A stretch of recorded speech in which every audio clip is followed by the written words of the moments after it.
Hello बच्चों, हमारे YouTube channel पे आपका स्वागत है। हम पढ़ रहे हैं क्लास 10 की साइंस चैप्टर लाइफ प्रोसेस और आज का टॉपिक है हमारा रेस्पिरेशन, जो कि एक इम्पॉर्टेंट टॉपिक है अगर हम देखें एग्जाम के पॉइंट ऑफ व्यू से। ठीक है, तो चलो ध्यान से पढ़ते हैं इसको, रेस्पिरेशन टॉपिक।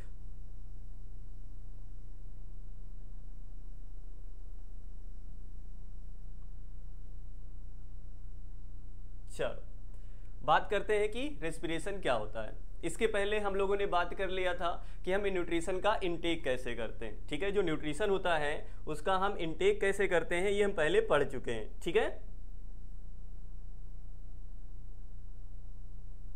चलो आओ देखो, जैसे न्यूट्रिशन में क्या होता है, एक मिनट।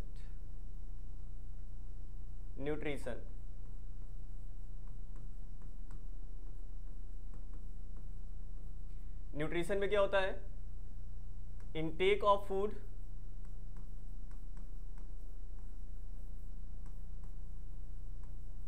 एंड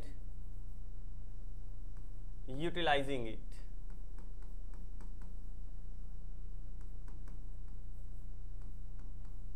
ठीक है, एकदम अगर हम शॉर्ट में बोले तो फूड को इनटेक करना और उसको यूटिलाइज करना क्या होता है, न्यूट्रिशन होता है। अब भैया ये यूटिलाइजेशन क्या है, ये जो यूटिलाइजेशन है इसका मतलब क्या है, कहाँ कहाँ यूटिलाइजेशन करेंगे हम। ठीक है, तो जैसे किस किस चीज में यूटिलाइज करेंगे हम, ग्रोथ के लिए, इसके अलावा एनर्जी के लिए, इसके अलावा रिपेयरिंग के लिए एंड सो ऑन। ठीक है, मतलब आपने जो न्यूट्रिशन लिया, ठीक है, क्या लिया, न्यूट्रिशन लिया, इसमें क्या थे, न्यूट्रिएंट्स थे। जैसे भैया क्या क्या थे, जैसे कार्बोहाइड्रेट, प्रोटीन, फैट। ठीक है, ऐसी चीजें खाने में थी। ठीक है, अब हम क्या करेंगे, ये जो न्यूट्रिएंट्स है जैसे कार्बोहाइड्रेट, प्रोटीन और फैट, इसको क्या करेंगे हम, यूटिलाइज करेंगे। ठीक है, किसमें यूटिलाइज करेंगे भैया, ग्रोथ में, एनर्जी में और रिपेयरिंग। ठीक है, और भी कई सारे काम है जिसमें हम इसको यूज करेंगे। ठीक है, तो आज हम देखेंगे इसका यूटिलाइजेशन किसके लिए, एनर्जी प्रोडक्शन के लिए। किसके लिए भैया, एनर्जी प्रोडक्शन के लिए। ठीक है, तो आओ देखो रेस्पिरेशन क्या होता है। जो रेस्पिरेशन होता है ये ऑक्सीडेशन होता है फूड का। रेस्पिरेशन क्या होता है, ऑक्सीडेशन ऑफ फूड। जो रेस्पिरेशन है, रेस्पिरेशन क्या होता है, ऑक्सीडेशन ऑफ फूड।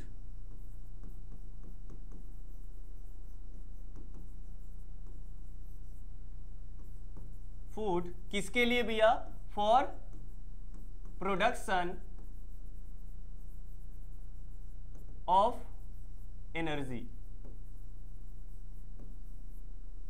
ठीक है, फूड का ऑक्सीडेशन करना एनर्जी प्रोडक्शन के लिए, यही कहलाता है रेस्पिरेशन। क्या कहलाता है भैया, रेस्पिरेशन। बोलो जरा मेरे साथ, क्या होता है रेस्पिरेशन, फूड का ऑक्सीडेशन करना। किसका ऑक्सीडेशन करना भैया, फूड का। ठीक है, ऑक्सीडेशन ऑफ फूड किसके लिए, एनर्जी प्रोडक्शन के लिए, यही होता है क्या, रेस्पिरेशन।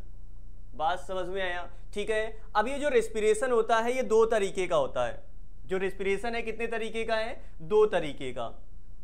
अब ये जो ऑक्सीडेशन है, या तो हम ऑक्सीजन की प्रेजेंस में करेंगे या तो ऑक्सीजन के एब्सेंस में करेंगे। बात समझ में आया। जो फूड का ऑक्सीडेशन होता है एनर्जी प्रोडक्शन के लिए, इसको या तो ऑक्सीजन की प्रेजेंस में किया जाएगा या तो ऑक्सीजन के एब्सेंस में किया जाएगा।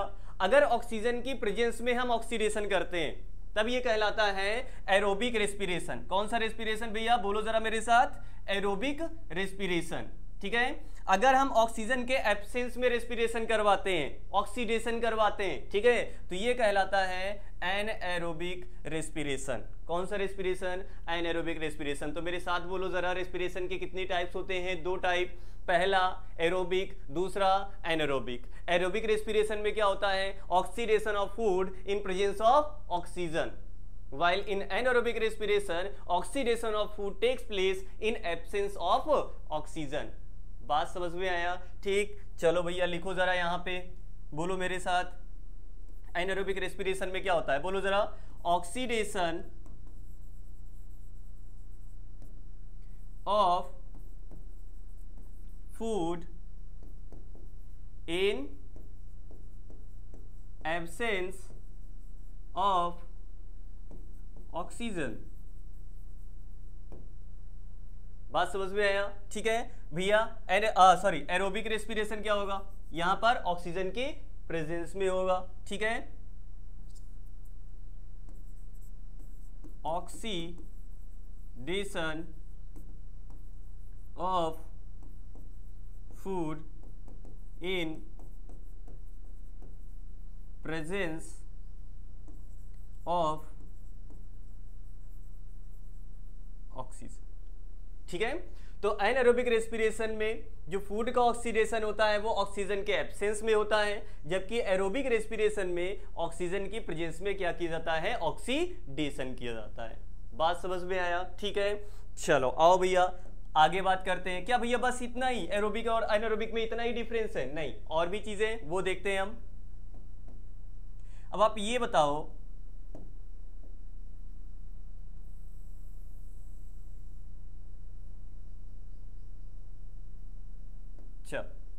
अब ये जो एनारोबिक रेस्पिरेशन होता है, यहां पर इनकम्प्लीट ब्रेकडाउन होता है फूड का। किसका?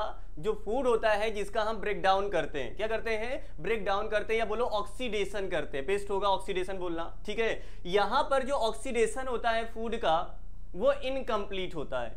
जैसे जो ग्लूकोज है, हम बात करेंगे मेनली ग्लूकोज का ब्रेकडाउन। किसका? ग्लूकोज का ब्रेकडाउन या ग्लूकोज के ऑक्सीडेशन की हम बात करेंगे यहां पर। ठीक है, तो देखो जरा, यहां पर क्या होता है, इनकम्प्लीट ब्रेकडाउन होता है। Incomplete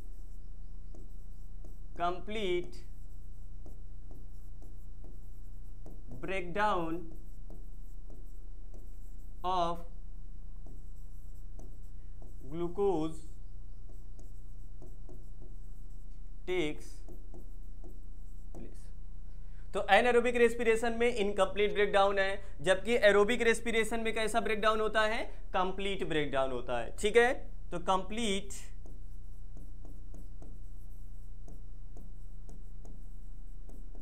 breakdown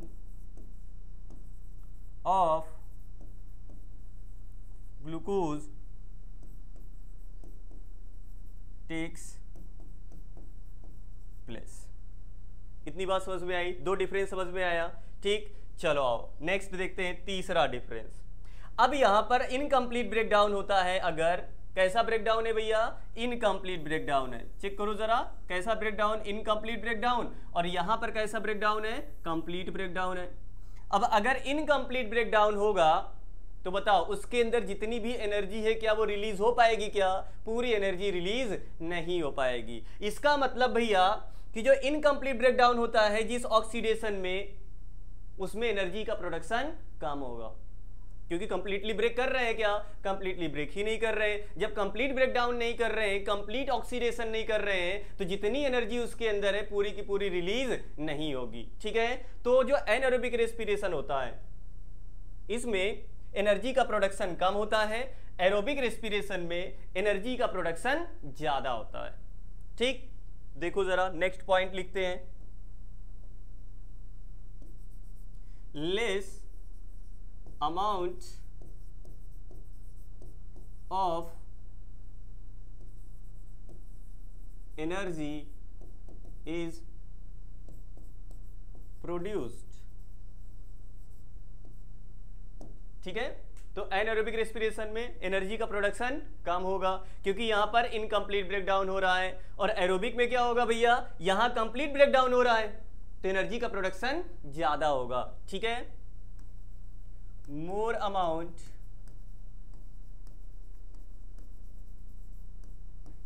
of energy is produced। ठीक है, इतनी बात समझ में आई। चलो देखो, तो एनारोबिक और एरोबिक क्या बोलते हैं रेस्पिरेशन में डिफरेंस की बात करें तो एरोबिक रेस्पिरेशन जो होता है ऑक्सीजन की प्रेजेंस में, एनारोबिक ऑक्सीजन के एब्सेंस में। यहाँ पर कंप्लीट ब्रेकडाउन, यहाँ पर इनकम्प्लीट ब्रेकडाउन, यहाँ पर एनर्जी का प्रोडक्शन ज्यादा होगा, यहाँ पर एनर्जी का प्रोडक्शन कम होगा। बात समझ में आया। इसके अलावा एनारोबिक रेस्पिरेशन में एंड प्रोडक्ट्स क्या क्या हो सकते हैं? एनारोबिक रेस्पिरेशन में एंड प्रोडक्ट क्या क्या हो सकते हैं? एंड प्रोडक्ट,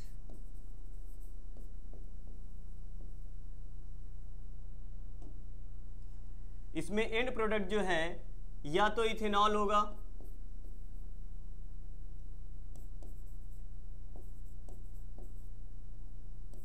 ठीक है, और कार्बन डाइऑक्साइड होगा, ठीक है, या होगा यहां पर लैक्टिक एसिड,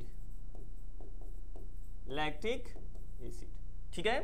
तो जो एंड प्रोडक्ट है एनारोबिक रेस्पिरेशन का या तो इथेनॉल और कार्बन डाइऑक्साइड होगा या तो क्या होगा, लैक्टिक एसिड होगा, ठीक है। जबकि एरोबिक रेस्पिरेशन का जो एंड प्रोडक्ट है वो होगा कार्बन डाइऑक्साइड और वाटर,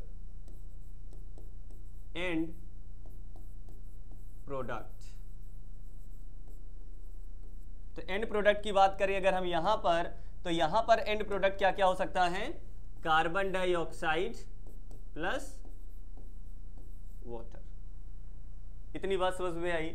तो ये डिफरेंस हो गया किसके किसके बीच में, एरोबिक रेस्पिरेशन और एनारोबिक रेस्पिरेशन। तो एक बार जरा फिर से सुनो। एरोबिक रेस्पिरेशन जो होता है यहाँ पर ऑक्सीडेशन होता है ऑक्सीजन की प्रेजेंस में, यहाँ पर ऑक्सीडेशन होता है ऑक्सीजन के एब्सेंस में, यहाँ पर कंप्लीट ब्रेकडाउन, यहाँ इनकम्प्लीट ब्रेकडाउन। एरोबिक रेस्पिरेशन में एनर्जी का अमाउंट ज्यादा होगा जबकि एनारोबिक रेस्पिरेशन में कम होगा। एरोबिक रेस्पिरेशन में जो एंड प्रोडक्ट है वो कार्बन डाइऑक्साइड और वाटर होगा, जबकि एनारोबिक रेस्पिरेशन में इथेनॉल और कार्बन डाइऑक्साइड हो सकता है या तो लैक्टिक एसिड हो सकता है।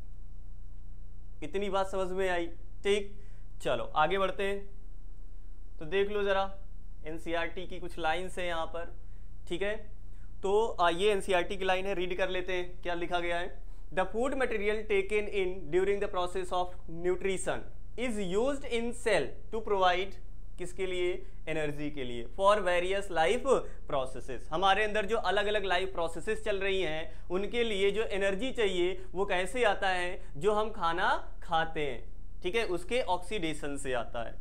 बात समझ में आया, ठीक। नेक्स्ट देखो, different organism do this in different way. अलग अलग ऑर्गेनिज्म ये अलग अलग तरीके से काम करते हैं, कुछ ऑक्सीजन की प्रेजेंस में करते हैं और कुछ ऑक्सीजन की एब्सेंस में। बात समझ में आया, ठीक। तो देखो, some use oxygen to break down glucose completely into carbon dioxide and water, और इसी को क्या बोलते हैं भैया, हम पढ़ के आ रहे हैं पीछे, aerobic respiration. Some other use other pathway that do not involve oxygen, और ये कौन सा पाथवे होता है भैया, एनारोबिक रेस्पिरेशन। अब जो एनारोबिक रेस्पिरेशन होता है इसी को जनरली आप बोल सकते हो क्लास 10th के लेवल पे, एनारोबिक रेस्पिरेशन को ही क्लास 10th लेवल पे आप बोल सकते हो कि इसी हम कहते हैं फर्मेंटेशन। क्या कहते हैं भैया, फर्मेंटेशन।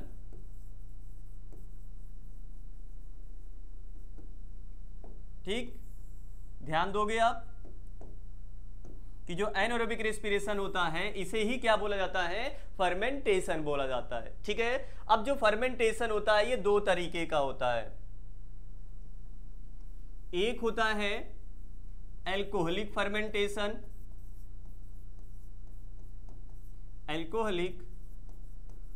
फर्मेंटेशन,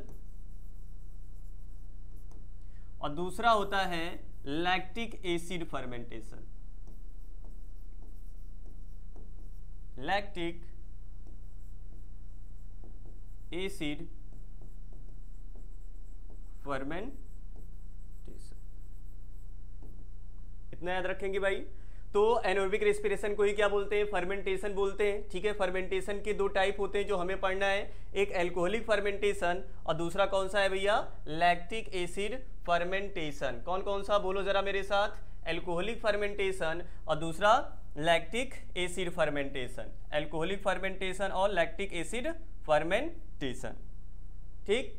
चलो अब नेक्स्ट टॉपिक है हमारा कि अलग अलग टाइप से हम कैसे रेस्पिरेशन देखेंगे, ठीक है।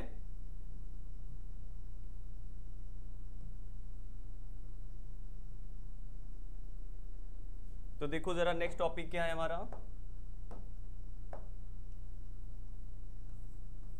Different methods of oxidation of glucose, ठीक है। मेनली हमें क्लास 10th में ग्लूकोज का ऑक्सीडेशन देखना है, ठीक है। वैसे तो फैट का भी ऑक्सीडेशन हमारी बॉडी करती है, इसके अलावा जो क्या बोलते हैं प्रोटीन है उसका भी ऑक्सीडेशन करती है, ठीक है। कार्बोहाइड्रेट, प्रोटीन और फैट तीनों का ऑक्सीडेशन हमारे अंदर होता है, लेकिन हमें केवल किसका देखना है यहाँ पर, ग्लूकोज का, ठीक। देखो जरा अब कैसे कैसे हम ग्लूकोज का ब्रेकडाउन करेंगे।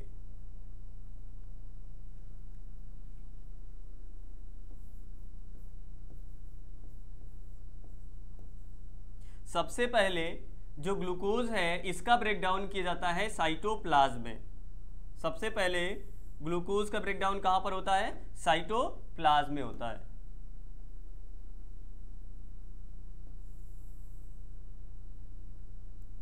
जब ग्लूकोज का ब्रेकडाउन साइटोप्लाज्म में होगा, कहां पर होगा भैया, साइटोप्लाज्म में, साइटोप्लाज्म। तो ये फॉर्म करेगा पायरुविक एसिड। क्या फॉर्म करेगा, पायरुविक एसिड, या इसी को बोलते हैं पायरुवेट। क्या बोलते हैं, पायरुवेट, ठीक है। और यहां पर थोड़े अमाउंट में रिलीज होती है एनर्जी। तो सबसे पहले जो ग्लूकोज का ब्रेकडाउन होता है ये साइटोप्लाज्म में होता है। जब ग्लूकोज को साइटोप्लाज्म में ब्रेक करते हैं, ठीक है, तो ये कन्वर्ट होता है किसमें, पायरुवेट में। इसके अलावा थोड़े अमाउंट में यहाँ पर एनर्जी रिलीज होती है। अब ये जो ग्लूकोज है, ग्लूकोज 6 कार्बन का मॉलिक्यूल होता है। ग्लूकोज कितने कार्बन का मॉलिक्यूल है, 6 कार्बन का। कैसे पता भैया, C6H12O6, यही तो फॉर्मूला है ग्लूकोज का,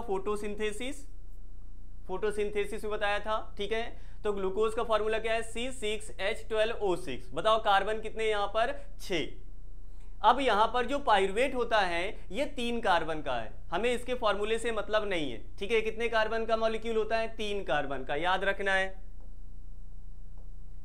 तो जब ग्लूकोज को ब्रेक किया जाता है तो ये 3 कार्बन के 2 मॉलिक्यूल का फॉर्मेशन करता है, जिसको क्या बोलते हैं हम, पायरुवेट या पायरुविक एसिड, ठीक है। कितने मॉलिक्यूल बनेंगे भैया यहाँ पर इसके, तो 2 मॉलिक्यूल बनते हैं। कितने मॉलिक्यूल बनते हैं, 2 मॉलिक्यूल। तो एक ग्लूकोज का मॉलिक्यूल जब ब्रेक होता है साइटोप्लाज्म में तो ये 2 मॉलिक्यूल बनाता है किसके, पायरुवेट के। इसके अलावा थोड़े अमाउंट में यहाँ पर रिलीज होती है एनर्जी। यहां तक कोई दिक्कत या परेशानी नहीं है। अब एक चीज आपको ध्यान देना है कि ये जो स्टेप होता है, ये जो स्टेप है, फर्स्ट स्टेप है ब्रेकडाउन का, ये एरोबिक और एनारोबिक रेस्पिरेशन में कॉमन होता है। ये जो स्टेप है ये कॉमन होता है एरोबिक एंड एनारोबिक रेस्पिरेशन में। कॉमन स्टेप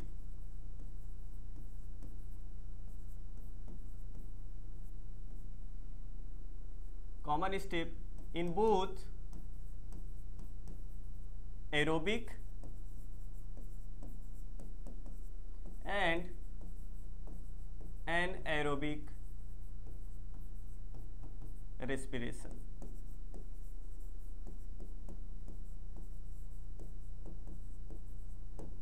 बात समझ में आया, ठीक है।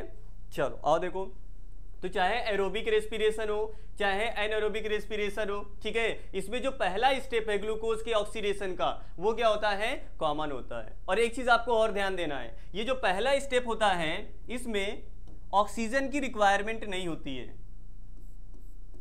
इन दिस स्टेप ऑक्सीजन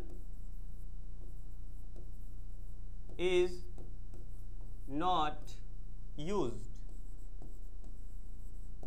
ठीक है, ये पॉइंट भी आपको ध्यान देना है।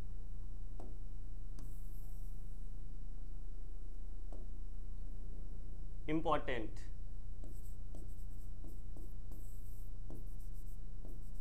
ठीक है, तो ये जो पहला स्टेप होता है जहां पर हम साइटोप्लाज्म में ब्रेक करते हैं ग्लूकोज को, यहां पर ऑक्सीजन का यूज होता है क्या? ऑक्सीजन का यूज नहीं होता है। अब ये जो पाइरुवेट है इसका फ्यूचर क्या होगा? इसका फ्यूचर क्या होगा, मतलब इसका ऑक्सीडेशन कैसा होगा, ये डिपेंड करता है कि इसका जो ब्रेकडाउन है वो ऑक्सीजन की प्रेजेंस में किया गया कि ऑक्सीजन के एब्सेंस में किया गया। अगर ऑक्सीजन की प्रेजेंस में इसका ऑक्सीडेशन किया जाएगा तो ये अलग पाथवे फॉलो करेगा। अगर ऑक्सीजन के एब्सेंस में किया जाएगा तो ये अलग पाथवे फॉलो करेगा। ऑक्सीजन के प्रेजेंस में अलग पाथवे, ऑक्सीजन के एब्सेंस में अलग पाथवे। बात समझ में आया? देखो जरा, अब ये जो पाइरुवेट है अगर इसका ब्रेकडाउन ऑक्सीजन के एब्सेंस में हुआ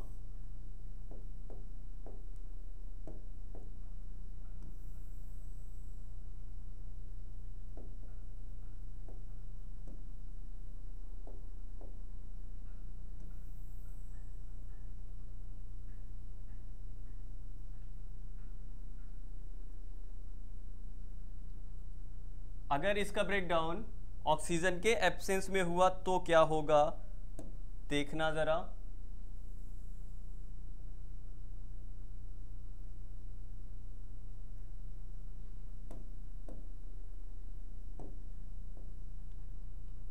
in absence of oxygen, in east. ठीक है, अगर यहां पर जो पाइरुवेट है इसका जो ब्रेकडाउन है ऑक्सीजन के एब्सेंस में हुआ और ये काम अगर किसके अंदर हो रहा है? ईस्ट के अंदर हो रहा है। किसके अंदर? ईस्ट के अंदर। भैया ईस्ट क्या होता है? एक फंगस होता है। ईस्ट क्या होता है? एक फंगस होता है।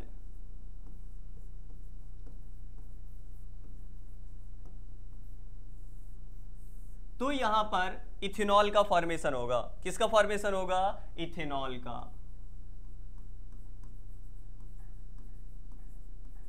और बाहर जाएगा कार्बन डाइऑक्साइड। इसके अलावा थोड़े अमाउंट में यहां पर रिलीज होगी क्या? एनर्जी। इतनी बात समझ में आई? ठीक है, तो सबसे पहला स्टेप आगे ब्रेकडाउन का पाइरुवेट का ऑक्सीजन के एब्सेंस में। ठीक है, किसके अंदर ये हो रहा है? ईस्ट के अंदर। क्या बनेगा भैया? इथेनॉल बनेगा, कार्बन डाइऑक्साइड बाहर जाएगा। इसके अलावा क्या रिलीज होगी? यहाँ पर एनर्जी। अब आपको ध्यान देना है यहाँ पर जो इथेनॉल होता है ये 2 कार्बन का मॉलिक्यूल होता है। कितने कार्बन का होता है? 2 कार्बन का होता है। ठीक है, इसका जो फॉर्मूला होता है वो होता है C2H5OH। ये हम पढ़ेंगे केमिस्ट्री में, कार्बन एंड इट्स कंपाउंड में। वहां पर तो आपको नाम भी याद आ जाएगा, मतलब क्या बोलते हैं, इसका नामकरण भी आता है, मतलब नेमिंग आती है कि कैसे हम नेमिंग करते हैं। ठीक है, अब इथेनॉल जो होता है एक अल्कोहल होता है। इथेनॉल क्या है? अल्कोहल। ये वही वाली अल्कोहल है जो पीते हैं लोग। ये वही वाली अल्कोहल है जो लोग पीते हैं। तो पीने वाली अल्कोहल में कौन सी अल्कोहल पाई जाती है? इथेनॉल। बात समझ में आया? कितने कार्बन का मॉलिक्यूल होता है भैया? 2 कार्बन का। ठीक है, पाइरुवेट कितने कार्बन का था? 3 कार्बन का। तो 3 कार्बन से 2 कार्बन का मॉलिक्यूल बना क्या? इथेनॉल। और 1 कार्बन बाहर चला गया कार्बन डाइऑक्साइड के फॉर्म में। इतनी बात समझ में आई? ठीक, नेक्स्ट है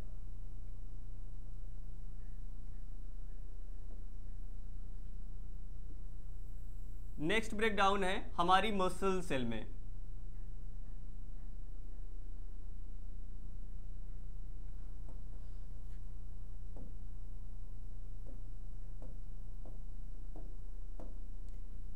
इन लैक ऑफ ऑक्सीजन। कहां पर? मसल सेल में।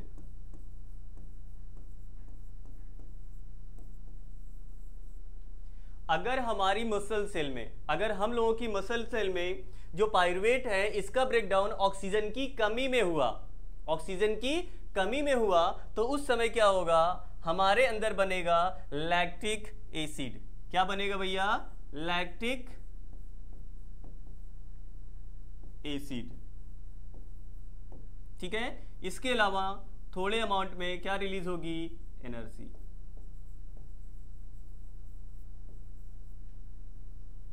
बात समझ में आया, ठीक है। तो जो पायरुवेट है, अगर इसका ब्रेकडाउन हमारी मसल सेल में होता है ऑक्सीजन की कमी में, ऑक्सीजन की कमी में अगर हमारी मसल सेल के अंदर पायरुवेट ऑक्सीडाइज किया जाता है तो क्या बनेगा, लैक्टिक एसिड बनेगा। इसके अलावा क्या रिलीज होगा वहां पर, एनर्जी। अब अगर कोई एसिड हमारे अंदर प्रोड्यूस होती है, अगर कोई एसिड हमारे अंदर प्रोड्यूस होती है तो हमारे अंदर वो पेन और इरिटेशन कॉज करती है। क्या कॉज करती है, पेन और इरिटेशन। अब बताओ ये जो लैक्टिक एसिड है जब हमारे बॉडी में इकट्ठा होगी, बोलो हमारी मसल सेल में बनेगी, तो हमें पेन होगा कि नहीं होगा, पेन होगा। इससे क्रैम्प्स कॉज होते हैं। बात समझ में आया। अभी हम इसके बारे में आगे बात करते हैं, ठीक है। नेक्स्ट और लास्ट स्टेप है, यह लास्ट मेथड है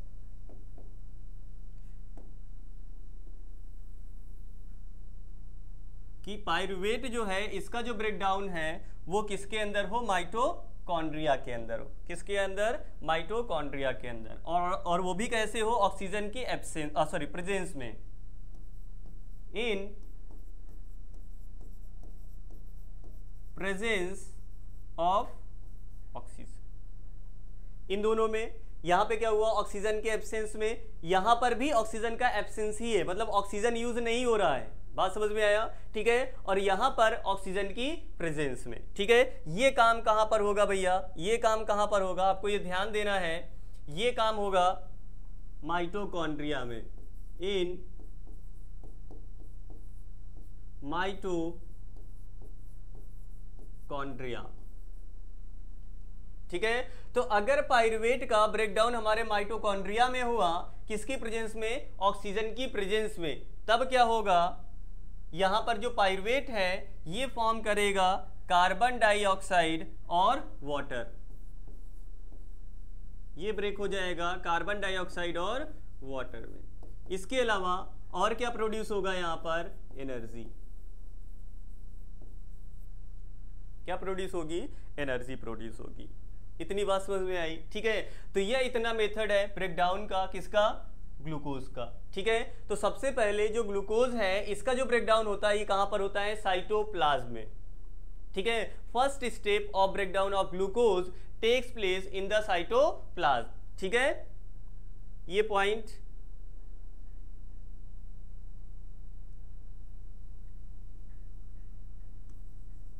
फर्स्ट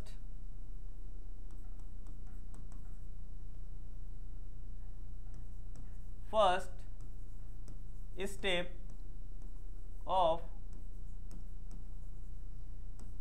ब्रेकडाउन, या इसी को आप कह सकते हो oxidation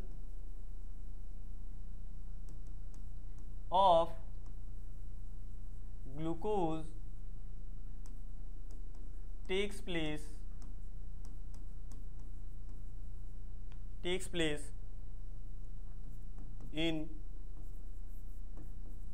cytoplasm and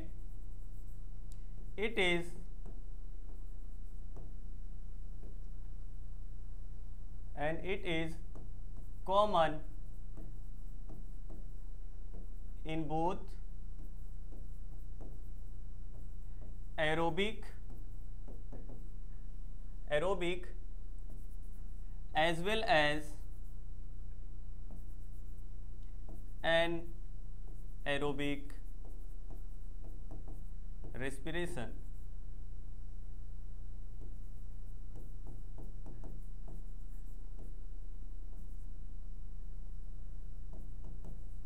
And it does not require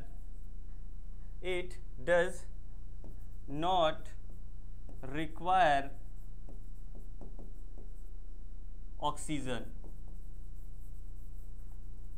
for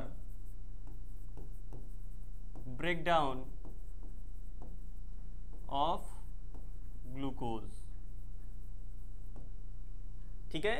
तो ग्लूकोज के ऑक्सीडेशन या ब्रेकडाउन का जो पहला स्टेप है ये होता है कहां पर, साइटोप्लाज्म में होता है। कहां पर होता है भैया, साइटोप्लाज्म में होता है। और ये कॉमन स्टेप होता है, ये कॉमन स्टेप होता है एरोबिक और एनारोबिक रेस्पिरेशन में। किसमें? एरोबिक और एनारोबिक रेस्पिरेशन में। ठीक है, एरोबिक रेस्पिरेशन और दूसरा कौन सा भैया? एनारोबिक रेस्पिरेशन में। ठीक है, इसके अलावा यहां पर ऑक्सीजन का रिक्वायरमेंट नहीं होता है ग्लूकोज के ब्रेकडाउन के लिए। इतनी बात समझ में आई। ठीक है, और प्रोसेस कहां पर हुई थी भैया? साइटोप्लाज्म में।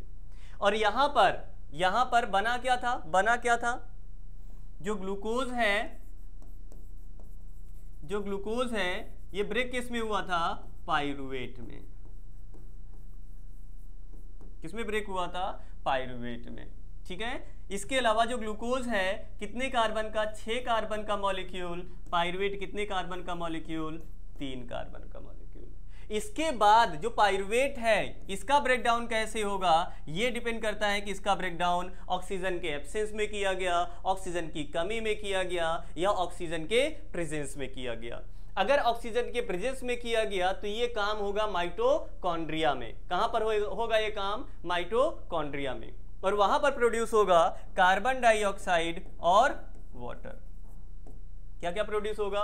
कार्बन डाइऑक्साइड और वाटर प्रोड्यूस होगा। इसके अलावा अगर पाइरूवेट का ब्रेकडाउन मसल सेल में हुआ भैया, कहां पर हुआ? मसल सेल में हुआ, ऑक्सीजन की कमी में, तो क्या बनेगा भैया? लैक्टिक एसिड बनेगा। क्या बनेगा? लैक्टिक एसिड बनेगा। ठीक है, इसके अलावा अगर ऑक्सीजन के एब्सेंस में हुआ, किसके अंदर? ईस्ट के अंदर, तो बनेगा क्या? इथेनॉल।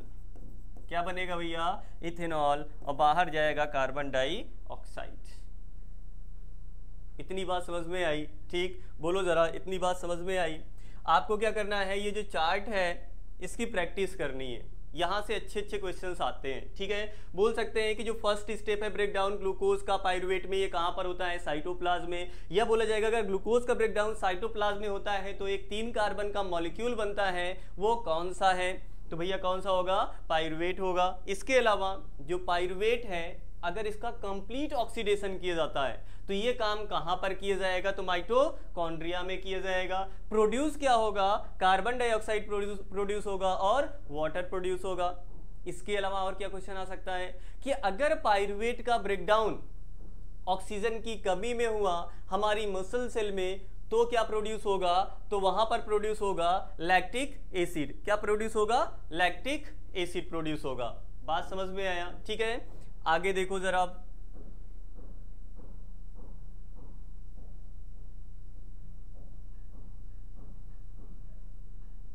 यहां पर देख लेते हैं।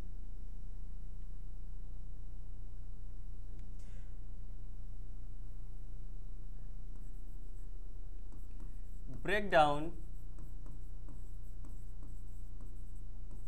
of pyruvate, breakdown of pyruvate in muscle cell। ठीक है,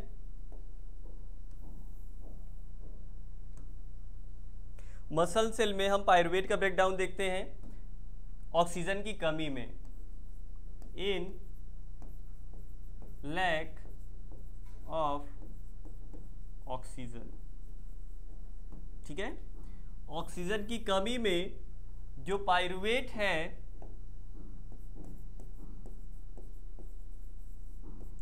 ये किसमें कन्वर्ट होगा? लैक्टिक एसिड में। किसमें प्रोड्यूस होगा, मतलब किसमें कन्वर्ट होगा? Lactic acid. एक चीज आपको ध्यान देना है, यहां पर जो लैक्टिक एसिड है ये 3 कार्बन का मॉलिक्यूल है।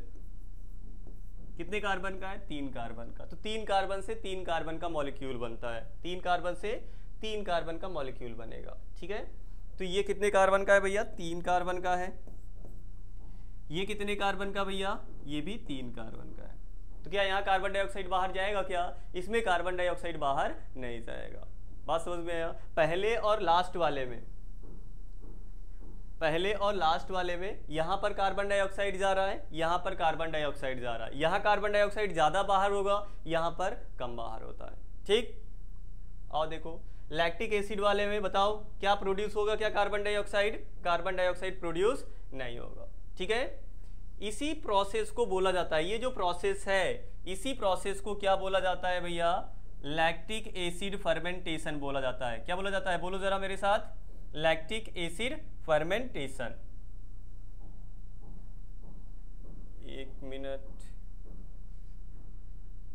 अरे यार,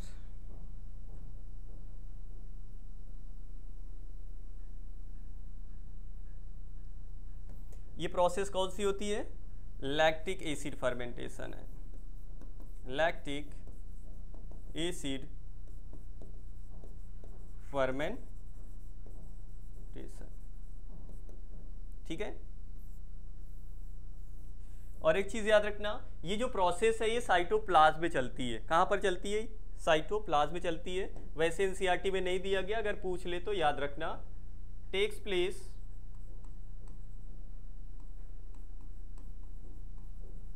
इन साइटोप्लाज्म। ठीक।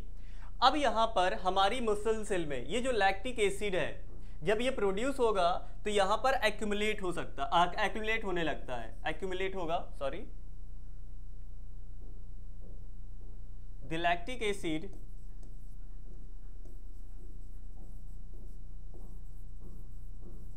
Produced during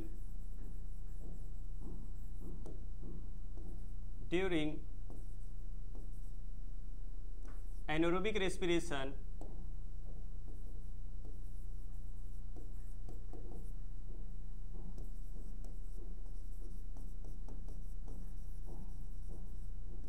accumulates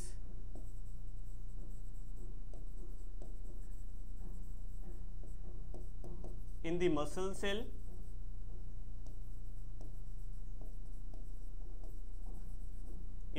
cell and causes cramps।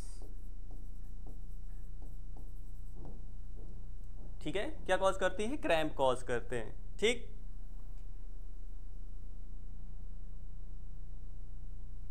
तो ये पॉइंट भी याद रखना कि लैक्टिक एसिड फर्मेंटेशन के दौरान जो लैक्टिक एसिड है ये हमारी मसल सेल में एक्यूमुलेट होता है, इकट्ठा होता है, जिसके कारण क्या होता है, वहां पर क्रैम्प होता है। क्या होता है भैया, बोलो जरा, क्रैम्प होता है। बात समझ में आया। ठीक है। और ये कब होता है हमारे अंदर, ये प्रोसेस कब होती है, ये प्रोसेस कब होती है, ये ध्यान देना जरा।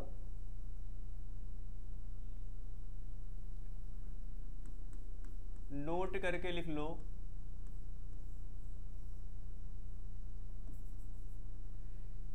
During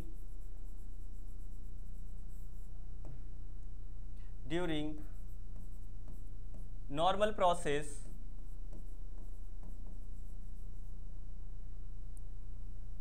in or muscle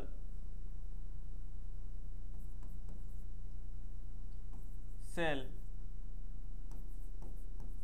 breakdown of pyruvate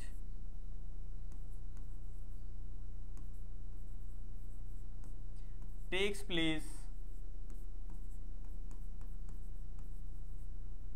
in presence of oxygen, in presence of oxygen। ठीक है। and this process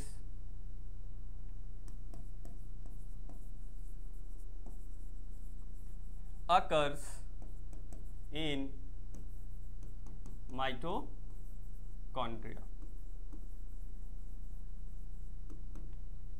ठीक है। मतलब क्या कह सकते हो, मतलब कि नॉर्मली मीन्स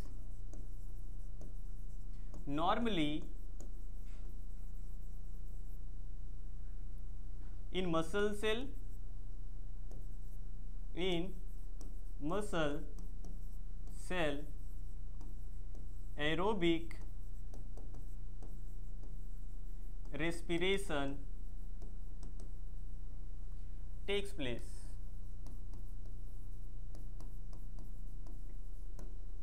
ठीक है, अब कहोगे भैया एनसीईआरटी में तो लिखा है कि जो क्या बोलते हैं मसल सेल है यहाँ पर एनारोबिक रेस्पिरेशन होता है और लैक्टिक एसिड बनता है। ठीक है, वो तब बनता है जब हमारी मसल सेल में ऑक्सीजन की कमी हो जाती है।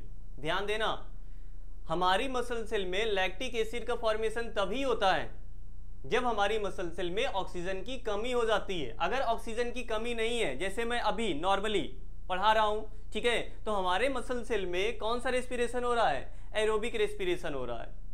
कौन सा रेस्पिरेशन हो रहा है? एरोबिक रेस्पिरेशन हो रहा है। और ये प्रोसेस कहां पर हो रही है? माइटोकॉन्ड्रिया में।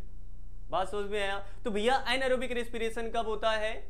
जब हम बहुत ज्यादा एक्सरसाइज कर ले, बहुत ज्यादा वर्क कर ले, ठीक है, उस दौरान हमारी मसल सेल में ऑक्सीजन की कमी हो जाती है। क्या हो जाती है? कमी हो जाती है। ठीक है, उस दौरान हमारे अंदर लैक्टिक एसिड का फॉर्मेशन होता है। ठीक है, तो देखो जरा,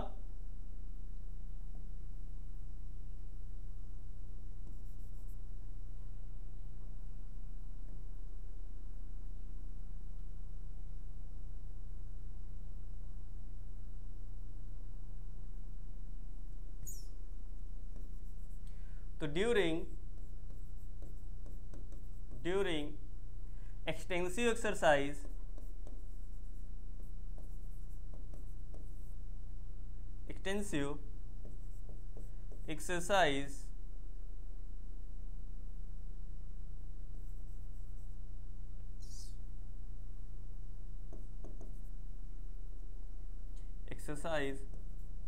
breakdown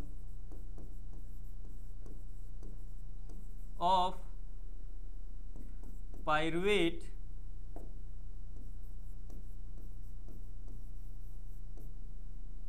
takes place by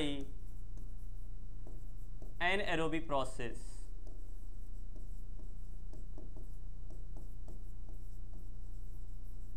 ठीक है, and as a result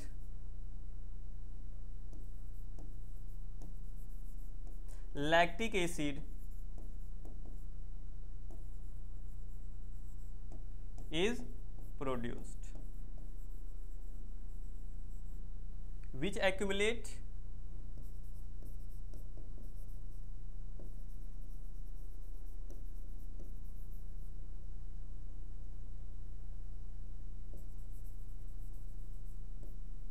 and causes cramps।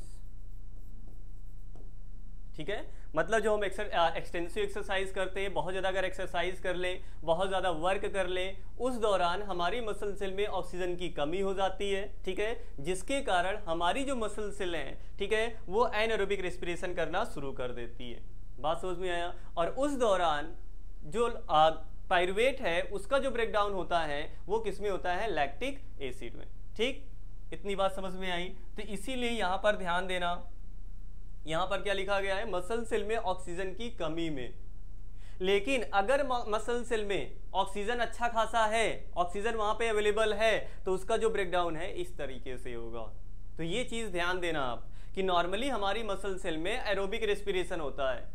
Anaerobic respiration तब होता है जब हम एक्सटेंसिव एक्सरसाइज कर लेते हैं या हमारी मसल सेल में ऑक्सीजन की कमी हो जाती है।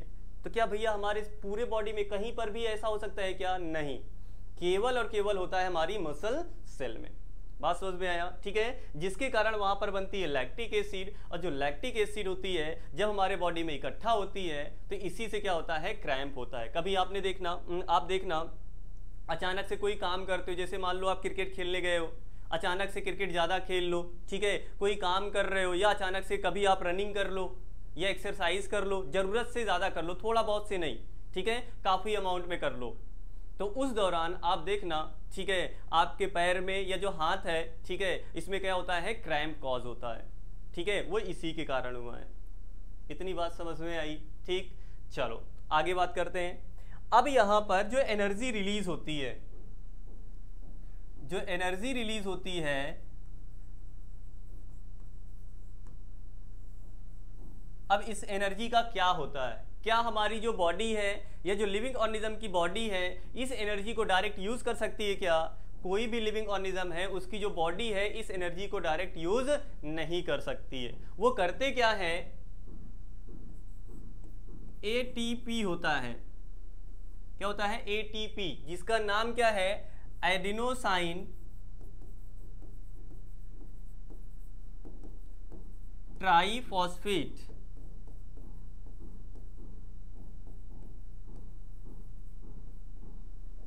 Adenosine triphosphate. अब ये एडिनोसाइन ट्राइफॉस्फेट भैया क्या होता है? ये जो एटीपी होता है ये कहलाता है एनर्जी करेंसी। एनर्जी करेंसी, ठीक है। अब ये जो एनर्जी होती है इस एनर्जी का यूज करके क्या बनाया जाता है? एटीपी बनाया जाता है। क्या बनाया जाता है? एटीपी। तो जो सेल्स होती हैं वो एटीपी में जो एनर्जी होती है उसको यूटिलाइज करती है। तो रेस्पिरेशन के दौरान जो एनर्जी प्रोड्यूस होती है, ठीक है, उस एनर्जी को किसके अंदर स्टोर कर लिया जाता है? एटीपी के अंदर स्टोर कर लिया जाता है। और जब जहां पर यूज होता है वहां पर क्या किया जाएगा? एटीपी ब्रेक करके इससे एनर्जी जो निकलेगी उसको यूज किया जाएगा। अब देखना ये कैसे होता है। एक मॉलिक्यूल होता है एडीपी।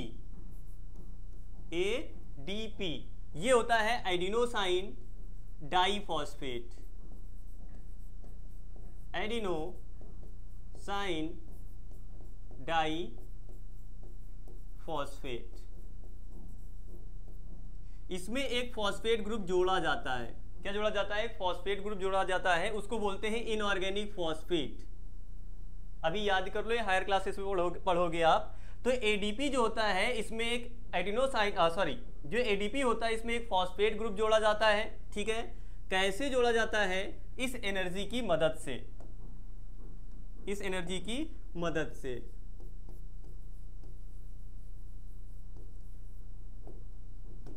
और ये फॉर्म क्या करता है? एटीपी, ठीक है। तो एडिनोसाइन फॉस्फेट किसके साथ जुड़ता है? इनऑर्गेनिक फॉस्फेट से जुड़ता है एनर्जी की प्रेजेंस में, और क्या बनाता है? एटीपी। तो एनर्जी का यूज करके इस फॉस्फेट को किससे जोड़ा गया है? एडीपी से जोड़ा जाता है, ठीक है। तब ये क्या बनाएगा? एटीपी बनाएगा। और सेल को जब यूज करना होगा तो जब एनर्जी यूज करना होगा सेल को, तो इसी एटीपी को क्या करेंगे? यूज करेंगे। इतनी बात समझ में आई? तो रेस्पिरेशन के दौरान जो एनर्जी रिलीज होती है वो एटीपी की फॉर्म में स्टोर होती है, ठीक है। तो ये पॉइंट लिख लेना। The energy produced during respiration is stored in the form of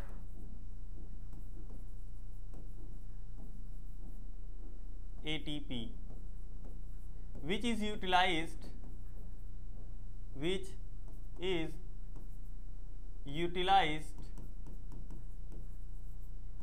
by the cell whenever they need energy.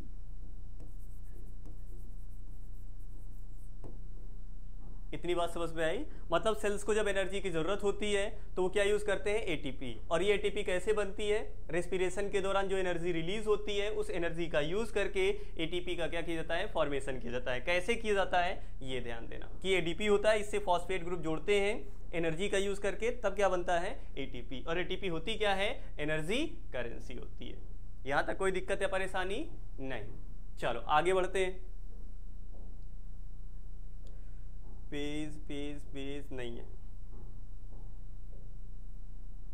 देखो जरा।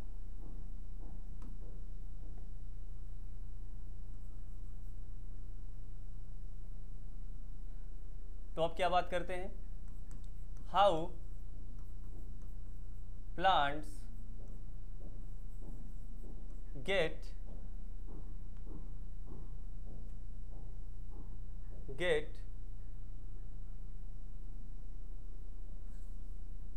या हाउ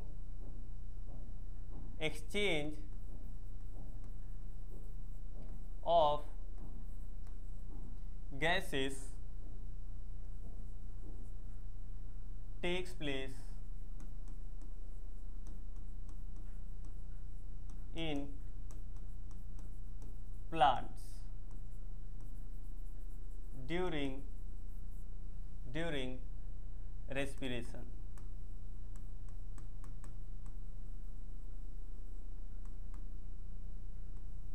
ठीक है, जो प्लांट्स होते हैं वहां पर जो गैसेस प्रोड्यूस होती है रेस्पिरेशन के दौरान, उसका एक्सचेंज कैसे होता है।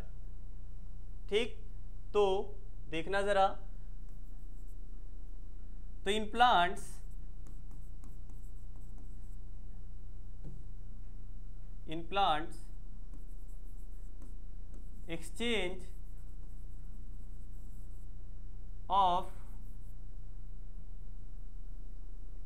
exchange of gases takes place by stomata,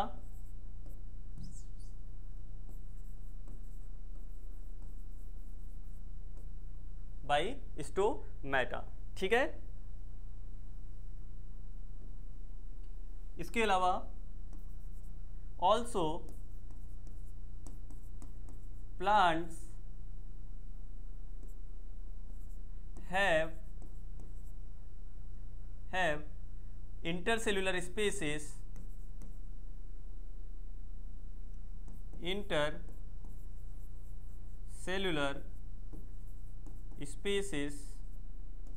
in stems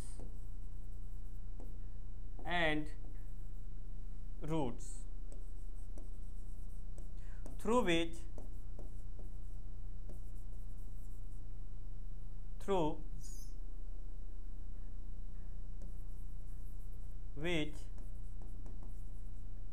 they also exchange, या through which they exchange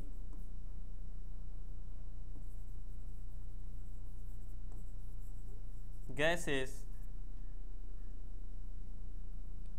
in stem and root. ठीक है, क्योंकि स्टोमेटा मेनली किस में पाया जाता है, लीफ में। तो लीफ में क्या करते हैं, जो गैसेस का एक्सचेंज होता है वो स्टोमेटा के थ्रू कर लेते हैं। इसके अलावा जो स्टेम और रूट होते हैं इसमें इंटरसेल्युलर स्पेसेस पाए जाते हैं। ठीक है, क्या पाए जाते हैं, इंटरसेल्युलर स्पेसेस पाए जाते हैं। उस इंटरसेल्युलर स्पेसेस की मदद से क्या कर लेते हैं, वो गैसेस का एक्सचेंज कर लेते हैं। इतनी बात समझ में आई। ठीक, कोई दिक्कत या परेशानी नहीं। इसके अलावा एक पॉइंट और है प्लांट के बारे में, वो ध्यान देना है, जिस पे क्वेश्चन आया है, पिछली बार आया था या उसके पहले आया था। ठीक है, एक्सचेंज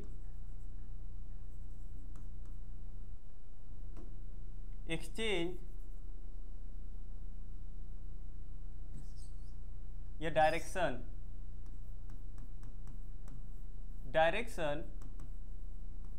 of exchange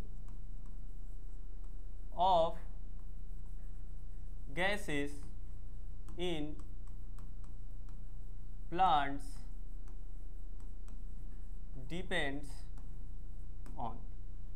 ठीक है, मतलब प्लांट्स जो हैं वो ऑक्सीजन कब लेंगे और कब कार्बन डाइऑक्साइड लेंगे। जो प्लांट होते हैं वो कार्बन डाइऑक्साइड कब अंदर लेंगे और ऑक्सीजन कब अंदर लेंगे, ये कुछ फैक्टर पे डिपेंड करता है। किस पे डिपेंड करता है, कुछ फैक्टर पे डिपेंड करता है। तो भैया कौन कौन से फैक्टर्स हैं, तो देखना जरा। पहला हैबिटाट आप कह सकते हो, डिपेंड्स ऑन, पहला हैबिटाट ऑफ दी प्लांट्स। ठीक है, कि कौन से हैबिटाट में रह रहा है। ठीक है, जैसे जो नॉर्मल प्लांट्स होते हैं, ठीक है, वो दिन के समय क्या करते हैं, कार्बन डाइऑक्साइड लेते हैं और रात के समय क्या करते हैं, ऑक्सीजन अंदर लेते हैं। ठीक है, दिन के समय कार्बन डाइऑक्साइड अंदर लेते हैं और रात के समय ऑक्सीजन अंदर लेते हैं, जैसे हम लोग के एरिया में जो प्लांट्स हैं। इसके अलावा जो डेजर्ट वाले प्लांट हैं, कौन से डेजर्ट वाले जो प्लांट होते हैं, ये जो कार्बन डाइऑक्साइड होता है ये रात को लेते हैं और दिन के समय वो क्या लेते हैं, ऑक्सीजन। या मेनली उसमें जो गैसेस का एक्सचेंज होता है वो रात के समय ज्यादा होता है। बात समझ में आया? ठीक, तो पहला किस पे डिपेंड किया भैया, हैबिटाट पे डिपेंड किया जिसमें प्लांट रहता है। दूसरा आप कह सकते हो टाइम पीरियड पे, ठीक है, हैबिटाट ऑफ प्लांट। और दूसरा टाइम ऑफ